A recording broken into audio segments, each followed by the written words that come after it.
Welcome to my YouTube channel. हमारे YouTube channel में आपका बहुत बहुत स्वागत है। हम लोगों ने इसके पहले वाले पार्ट में भारतीय राष्ट्रपति के बारे में जाना है। अब आज हम लोगों का जो सेशन होगा उसमें उपराष्ट्रपति के बारे में हम लोग जानकारी प्राप्त करेंगे। राष्ट्रपति के बारे में संविधान में क्या प्रावधान है। भारतीय संविधान के अनुच्छेद 63 में उपराष्ट्रपति के बारे में प्रावधान है। हम लोग देखते हैं क्या क्या प्रावधान है। संविधान में उपराष्ट्रपति से संबंधित जो प्रावधान है उसको अमेरिका के संविधान से लिया गया है। यानी कि जो उपराष्ट्रपति का जो भी प्रावधान संविधान में वर्णित है उसका स्रोत जो है वह है अमेरिका का संविधान। भारत का राष्ट्रपति राज्यसभा का पदेन सभापति होता है। यह अनुच्छेद 64 एवं अनुच्छेद 89 में वर्णित है। उपराष्ट्रपति राज्यसभा का सदस्य नहीं होता है, अतः उसे मतदान का अधिकार नहीं है, किंतु सभापति के रूप में निर्णायक मत देने का अधिकार उसे प्राप्त है। अब हम लोग देखेंगे उपराष्ट्रपति पद के लिए योग्यता क्या होनी चाहिए। कोई व्यक्ति उपराष्ट्रपति निर्वाचित होने के योग्य तभी होगा जब वह भारत का नागरिक होगा, उसकी उम्र 35 वर्ष पूरी हो चुकी होगी, राज्यसभा का सदस्य निर्वाचित होने के योग्य होगा, निर्वाचन के समय किसी प्रकार के लाभ के पद पर नहीं होगा, वह संसद के किसी सदन या राज्य के विधानमंडल के किसी सदन का सदस्य नहीं हो सकता है, और यदि ऐसा व्यक्ति उपराष्ट्रपति निर्वाचित हो जाता है तो यह समझा जाएगा कि उसने उस सदन का अपना स्थान अपने पद ग्रहण की तारीख से रिक्त कर दिया है। अब हम लोग देखते हैं कि उपराष्ट्रपति के निर्वाचन के लिए निर्वाचक मंडल का गठन कैसे होता है। इसका प्रावधान भारतीय संविधान के अनुच्छेद 66 में वर्णित है। उपराष्ट्रपति का निर्वाचन सदन के दोनों सदनों के सदस्यों ने से मिलकर बनने वाले निर्वाचक गण के सदस्यों द्वारा आनुपातिक प्रतिनिधित्व प्रणाली के अनुसार एकल संक्रमणीय मत द्वारा होता है, और ऐसे निर्वाचन में मतदान गुप्त होता है। संसद के दोनों सदनों में बनने वाले निर्वाचक गण में निर्वाचित एवं मनोनीत दोनों सदस्य शामिल होते हैं। तो उपराष्ट्रपति का जो भी पद होता है उसको भी एकल संक्रमणीय मत के द्वारा किया जाता है, और इनका जो मतदान होता है वो गुप्त होता है। उपराष्ट्रपति को अपना पद ग्रहण करने से पूर्व राष्ट्रपति अथवा उसके द्वारा नियुक्त किसी व्यक्ति के समक्ष शपथ लेनी पड़ती है। उपराष्ट्रपति का जो कार्यकाल होता है वह 5 साल का होता है। वह 5 साल के लिए पद की अवधि को धारण करता है। इसका प्रावधान अनुच्छेद 67 में दिया गया है। उपराष्ट्रपति राष्ट्रपति को संबोधित अपने हस्ताक्षर सहित लेख द्वारा अपना पद त्याग कर सकेगा। अनुच्छेद 67 क में इसका प्रावधान है कि कोई भी उपराष्ट्रपति जब अपना त्याग पत्र देगा तो वो राष्ट्रपति के नाम उनको संबोधित अपने हस्ताक्षर सहित लेख देगा।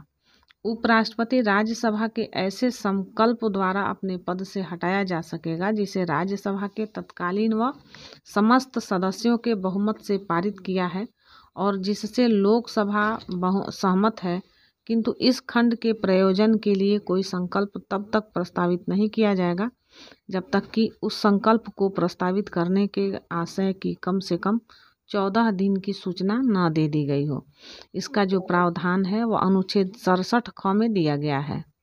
अगला है कि उपराष्ट्रपति अपने पद की अवधि समाप्त हो जाने पर तब तक पद धारण करता रहेगा जब तक उसका उत्तराधिकारी अपना पद ग्रहण कर नहीं लेता, तब तक वो अपने पद पर बना रहेगा। इसका जो प्रावधान है अनुच्छेद 67 ग में दिया गया है। उपराष्ट्रपति के निर्वाचन से संबंधित विवादों का निपटारा भी राष्ट्रपति की तरह उच्चतम न्यायालय द्वारा ही किया जाता है।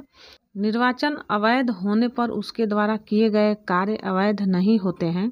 यानी कि राष्ट्रपति के तरह ही जब दोनों लोगों का निर्वाचन अवैध होता है तो इनके द्वारा किए गए कार्य को अवैध नहीं ठहराया जाता, वो कार्य वैध होते हैं। राष्ट्रपति के पद खाली रहने पर उपराष्ट्रपति राष्ट्रपति की हैसियत से कार्य करता है। यह जो प्रावधान है अनुच्छेद 65 में दिया गया है। उपराष्ट्रपति को राष्ट्रपति के रूप में कार्य करने की अधिकतम अवधि 6 महीने होती है। इस दौरान राष्ट्रपति का चुनाव करा लेना अनिवार्य होता है। राष्ट्रपति के रूप में कार्य करते समय उपराष्ट्रपति को राष्ट्रपति की सब शक्तियों और उन्मुक्तियों, उपलब्धियों, भत्तों और विशेषाधिकार का अधिकार प्राप्त होता है। जो राष्ट्रपति को होता है वही सेम उपराष्ट्रपति को जब ये कार्यवाहक के रूप में होते हैं तो उनको ये सारी सुविधाएं प्राप्त होती हैं। अब एक नोट हम लोग देखेंगे, किसी कला विधि में उपराष्ट्रपति राष्ट्रपति के रूप में कार्य करता है वह राज्यसभा के सभापति के पद के कार्यों को नहीं करेगा और अनुच्छेद 97 के अधीन राज्यसभा के सभापति के वेतन या भत्ते का हकदार नहीं होगा। यानी कि यहाँ पे 2 लाभ का पद धारण नहीं कर सकते हैं। अब हम लोग देखते हैं कि भारत के उपराष्ट्रपति भारत के स्वतंत्र होने के बाद से आज तक कितने लोगों ने पद धारण किया है। तो पहले जो थे भारत के पहले उपराष्ट्रपति थे वह थे डॉक्टर एस राधाकृष्णन। उनका कार्यकाल 1952 से लेकर 1962 तक था। दूसरे उपराष्ट्रपति जो थे वो डॉक्टर जाकिर हुसैन थे। उनका कार्यकाल जो था 1962 से लेकर 1967 तक था। तीसरा जो थे वीवी गिरी, ये इनका कार्यकाल 1967 से लेकर 1969 तक था। और चौथे नंबर पे आते हैं गोपाल स्वरूप पाठक। इनका कार्यकाल जो था 1969 से लेकर 1971 तक था। इसके बाद आते हैं बीडी जत्ती, ये 1974 से लेकर 1979 तक ये कार्यरत रहे।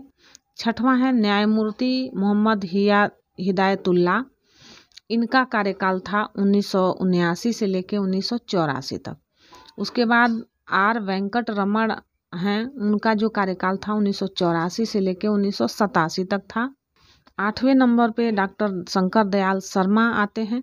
इनका कार्यकाल 1987 से लेकर 1992 तक था। 9वें नंबर पे आते हैं KR नारायणन। इनका कार्यकाल 1992 से लेकर 1997 तक था। 10वें नंबर पे कृष्णकांत आते हैं। इनका कार्यकाल 1997 से लेकर 2002 तक था। और उसके बाद से 11वें नंबर पे भैरव सिंह शेखावत जो थे, उनका कार्यकाल 2002 से 2007 तक था। और उसके बाद से 12वें नंबर पे हामिद अंसारी जो हैं, उनका कार्यकाल 2007 से लेकर 2017 तक था। उसके बाद 13वें नंबर पे आते हैं M वेंकैया नायडू। इनका कार्यकाल 2017 से 2022 तक है। और 14वें नंबर पे जो है जगदीप धनखड़ हैं। इनका कार्यकाल जो है 11/8/2022 से अब तक है। यानी कि यह वर्तमान के उपराष्ट्रपति हैं जिनका नाम है जगदीप धनखड़। और सबसे लंबा कार्यकाल जो रहा है वो रहा है हामिद अंसारी का 2007 से लेकर 2017 तक। यानी कि 10 साल ये लगातार उपराष्ट्रपति रह चुके हैं। उपराष्ट्रपति बनने से पहले डॉक्टर एस राधाकृष्णन सोवियत संघ में राजदूत हुआ करते थे। तो इस तरह से हम लोगों ने आज उपराष्ट्रपति से संबंधित जानकारी प्राप्त की। और भारत में संविधान के लागू होने के बाद से लेके और आज तक जितने लोगों ने उपराष्ट्रपति का पद धारण किया उनको हम लोगों ने देखा। यह इनकी संख्या 14 है। आज तक 14 उपराष्ट्रपति रह चुके हैं। अब हम लोग देखते हैं कि भारत के जो राष्ट्रपति हैं वो आज तक कौन कौन हुए हैं। अब हम लोग देखते हैं कि भारत में कितने राष्ट्रपति हुए। तो पहले नंबर पे भारत में संविधान लागू होने के बाद से प्रथम राष्ट्रपति जो थे डॉक्टर राजेंद्र प्रसाद थे। उनका कार्यकाल जो था वो 26/1/1950 से लेके 13/5/1962 तक था। यानी कि 26 जनवरी 1950 से लेके 13 मई 1962 तक डॉक्टर राजेंद्र प्रसाद का कार्यकाल था। दूसरे नंबर पे आते हैं डॉक्टर एस राधाकृष्णन। इनका कार्यकाल जो था 13 मई 1962 से लेके 13 मई 1967 तक था। तीसरे नंबर पे आते हैं डॉक्टर जाकिर हुसैन। इनका कार्यकाल जो था 13 मई 1967 से लेके 3 मई 1969 तक इनका कार्यकाल था। चौथे नंबर पे आते हैं बीवी गिरी। इनका कार्यकाल जो था 24 अगस्त 1969 से लेके 24 अगस्त 1974 तक इनका कार्यकाल था। 5वें नंबर पे आते हैं फखरुद्दीन अली अहमद। इनका कार्यकाल 24 अगस्त 1974 से लेके 11 फरवरी 1977 तक था। 6वें नंबर पे आते हैं नीलम संजीव रेड्डी। इनका जो कार्यकाल है 25/7/1977 से लेके 25/7/1982 तक। 7वें नंबर पे हैं ज्ञानी जैल सिंह। इनका जो कार्यकाल था 25/7/1982 से लेके 25/7/1987 तक था।